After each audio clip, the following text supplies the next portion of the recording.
Yeah. Okay. We're trying to really focus on what the government needs kasi yun yung pinakamagandang pasukin.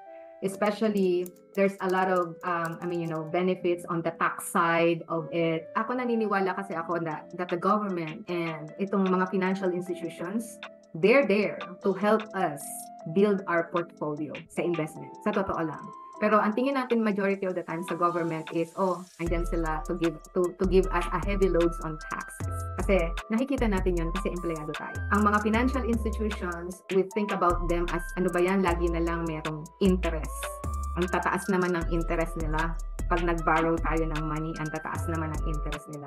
It is also because we use that money not to invest but to be parang kasi kulang yung ating kinikita, so parang ito na lang ang task kasi credit card, borrow na line of credits or those kind of stuff. So ang nangyayari sa atin, tayo yung bayad ng bayad kasi hindi natin napapakinabangan yung opportunity that is there supposed to be para magkaroon tayo ng business on the side and mapakinabangan natin yung sinasabi ng government na meron tayong mga tax shelter kapag nagsimula tayong mag-invest at magnegosyo.